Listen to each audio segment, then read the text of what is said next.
지구촌 곳곳에서 한쪽에는 폭염 때문에 수많은 사람들이 찜통 더위에 고통을 당하고 또 그 찜통 더위를 피하려고 그러다가 물놀이 하다가 빠져 죽는 사람도 있고 또 한쪽에는 물폭탄 만나서 큰 어려움을 겪는 사람들도 많습니다. 그런데 우리는 미국에서도 가장 안전하고 가장 아름다운 도시에서 이렇게 평안한 가운데 오늘 주의를 지킬 수 있게 된 것, 오로지 하나님의 크신 은혜요 사랑인 것을 우리가 고백하지 않을 수가 없습니다. 우리가 이제 산상설교 중에 제일 앞부분에 나오는 8복의 말씀 중에 마지막 8번째 복에 대한 말씀, 오늘 말씀을 읽었는데 앞에 나온 7가지 복은 우리가 참 이해하기도 쉽고 또 우리의 마음을 즐겁게 합니다. 그런데 이 8번째 복은 우리 마음에 선뜻 받아들이기가 좀 어려운 그런 복입니다. 차라리 7가지 복만 있고 이번 8번째 복은 없었으면 우리 마음이 훨씬 더 편안할 뻔했는데 왜 예수님께서는 이 의를 위해서 핍박받는 자는 복이 있다고 이 다른 7가지 복의 이 클라이맥스, 이 7가지 복의 그 절정이 바로 이 8번째 복인데 여러분들 손가락에 가시 하나만 막혀도 아프고 귀찮고 성가신데 우리가 일생을 살아가면서 고난을 당한다는 것 그것 좋아할 사람 아무도 없습니다. 저도 고난받는 거 싫습니다.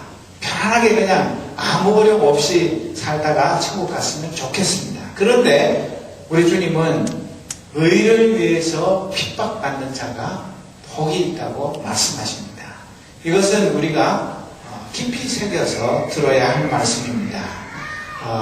누가복음에는 누가는 이 말씀을 조금 다르게 우리에게 말씀하고 있습니다. 누가복음 6장 22절 23절 말씀에 보면 인자 때문에 사람들이 너희를 미워하고 너희를 배척하고 욕하고 누명을 씌울 때 너희에게 복이 있다. 그날에 기뻐하고 뛰어놀아라. 이는 하늘에서 너희의 상이 크기 때문이다. 그들의 조상들도 예언자들을 그렇게 대하였다. 그렇게 말씀하고 있습니다. 여러분 여기에는 보면 인자 때문에, 인자가 누구죠?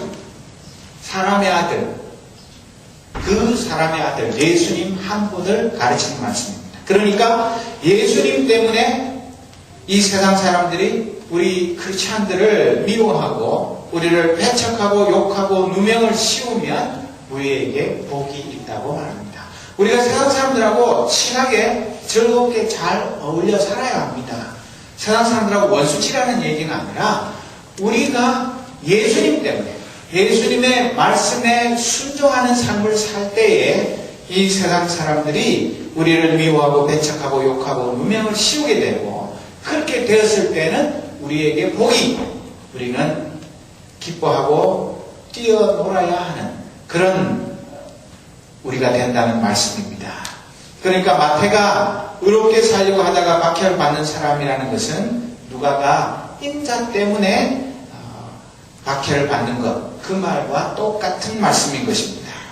왜 그렇습니까? 예수님만이 하나님의 의의 완성자이십니다. 그리고 우리는 예수님의 제자로 부름을 받았습니다. 그렇기 때문에 우리는 예수님의 그 의, 하나님의 정의, 그것을 이 땅에서 실천하면서 사는 그런 하나님의 아들, 딸로 부름을 받았기 때문에 우리는 이 세상 살면서 주님이 당하셨던 그 고난을 우리도 겪게 되는 것입니다. 그런데 여러분 한번 생각해 보십시오. 이 세상에서 예수님처럼 살면 이 세상 사람들보다 훨씬 더 도덕적으로도 순결한 삶을 살게 되고 우리가 예수님의 말씀대로 순종하게 삶을 살면 거짓말도 하지 않고 남을 속이지도 않고 또 탈세도 하지 않고 또 남의 것 훔치지도 않고 우리가 얼마나 거룩하고 의롭게 살게 됩니까? 그렇게 되면 상식적으로 생각하면 이 세상 사람들이 우리를 칭찬하고 상주해야 맞지 않습니까? 그런데 왜 우리가 예수님의 말씀대로 순종하는 삶을 살면 칭찬은커녕 욕을 얻어먹고 왜 우리가 비난을 당하고 배척당하고 왜 우리가 고난을 당하게 되는 것입니까? 여러분 상식적으로 생각하면 앞뒤가 맞지 않지 않습니까? 우리가 이 세상에서 예수님처럼 살면 정말 이 세상의 누구보다도 더 거룩한 삶을 살아서 세상 사람들이 우리를 진짜 세인트, 성자라고 불러야 마땅한데, 그런데도 이상하게 예수님을 닮은 삶을 살수록 더 세상 사람들에게 미움을 받는 그 까닭이 마태복음 16장 24절 25절에 기록되어 있습니다. 우리 다 같이 한번 읽어볼까요? 24절부터 시작. 그때 예수께서는 제자들에게 말씀하셨다. 누구든지 나를 따라오려거든 자기를 부인하고 제 십자가를 지고 나를 따라오라. 누구든지 제 목숨을 구하고자 하는 사람은 잃을 것이요 누구든지 나를 위하여 제 목숨을 잃는 사람은 찾을 것이다. 그렇게 말씀하셨습니다. 여러분, 예수님의 제자가 되는 것, 예수님의 뒤를 따르는 것은 나를 부인하고 내 십자가를 지고 예수님의 뒤를 따르는 것입니다. 그저 마음 착하고 좋은 것, 그것 가지고 이 세상 사는 것 아닙니다. 그리고 예수님은 우리가 예수님의 제자가 되면 어떤 삶을 살게 될 것인가를 마태복음 10장 22절에 이렇게 말씀하고 있습니다. 너희는 내 이름 때문에 모든 사람에게 미움을 받을 것이다. 그러나 끝까지 견디는 사람은 구원을 얻을 것이다. 넘어가서 39절에 보면 제 목숨을 얻으려는 사람은 목숨을 잃을 것이요 나를 위하여 제 목숨을 잃는 사람은 목숨을 얻을 것이다. 그렇게 말하고 있습니다. 여러분, 이순신 장군도 그런 말을 했다 그러죠. 죽으려고 하면 살고 살려고 하면 죽는다. 그래서 그것이 사관학교의 모토가 되기도 하는데, 또 예수님은 요한복음 15장 18절 말씀에 보면 세상이 너희를 미워하거든 세상이 너희보다 먼저 나를 미워하였다는 것을 알아라. 너희가 세상에 속하였더라면 세상이 너희를 자기 사람이라고 하며 사랑하였을 것이다. 그러나 너희는 세상에 속하지 않고 도리어 내가 너희를 세상에서 가려 뽑았으므로 세상이 너희를 미워한다고 말씀하고 있습니다. 왜 우리가 세상 사람들에게 예수님처럼 사는데도 미움을 받는가? 그 까닭은 이 세상 사람들과 우리는 신분이, 소속이 전혀 다르기 때문입니다.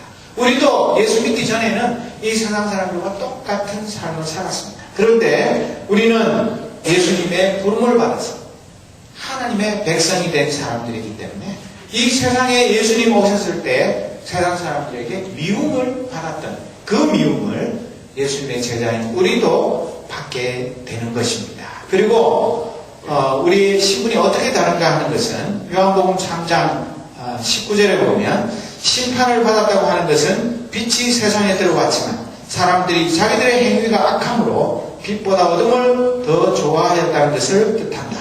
악한 일을 저지르는 사람은 누구나 빛을 미워하며 빛으로 나아가지 않는다. 그것은 자기 행위가 드러날까 보아 두려워하기 때문이다. 그러나 진리를 따르는 사람은 빛으로 나아간다.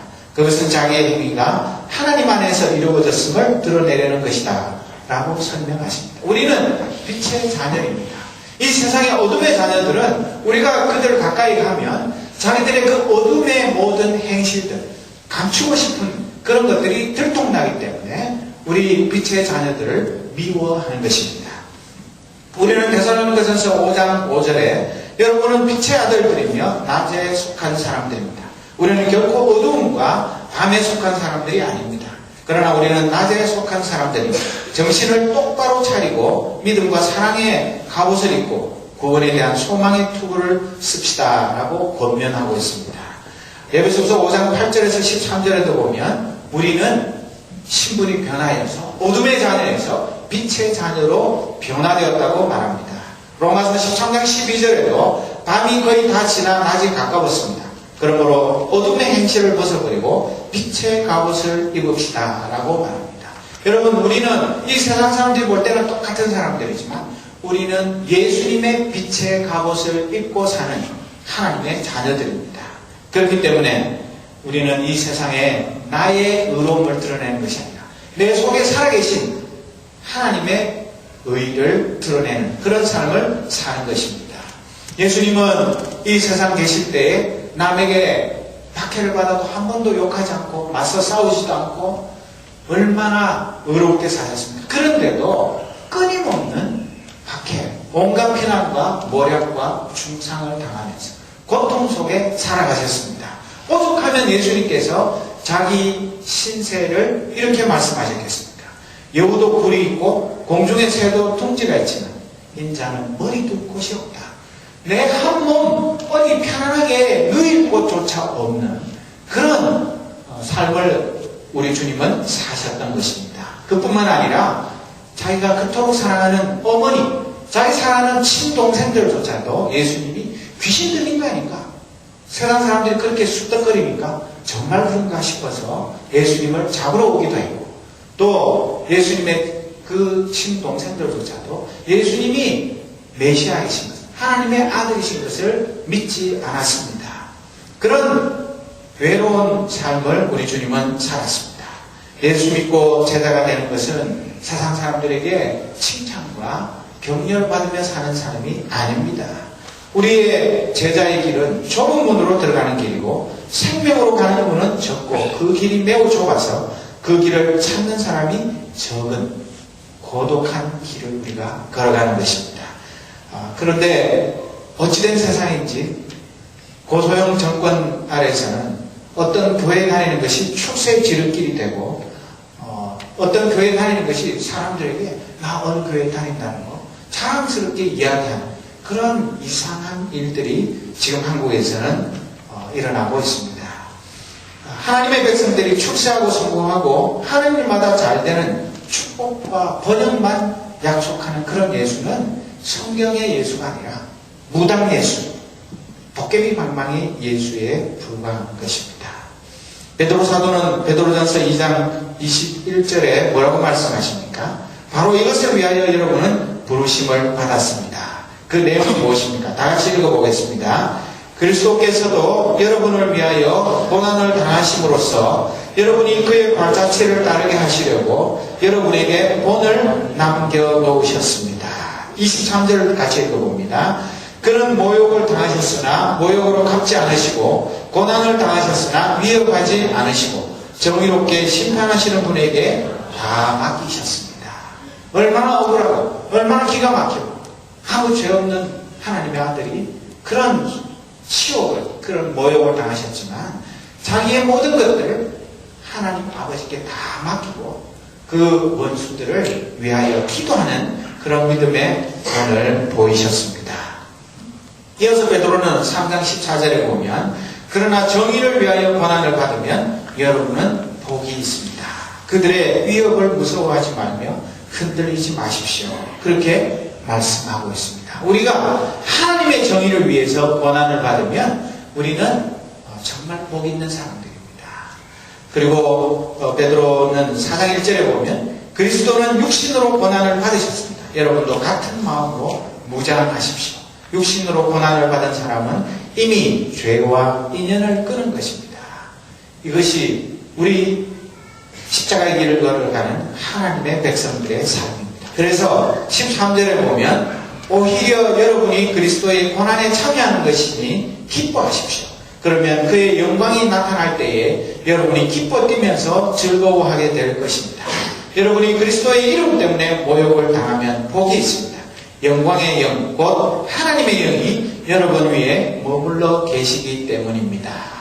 그리고 16절에 보면 그러나 그리스도를 믿는 사람으로서 고난을 당하면 부끄러워하지 말고 도리어 그 이름으로 하나님께 영광을 돌리십시오.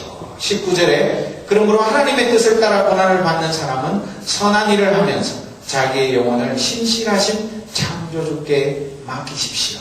이것이 이 세상에서 예수님 때문에 고난당하는 하나님의 백성들이 마땅히 취해야 할 태도라고 가르쳐주는 것입니다. 여러분, 성경에는 보면 예수 믿고 이 세상에서 상 받고 높은 자리에 승진하고 출세하고 영광을 잔뜩 누리다가 나이가 많아서 죽었다.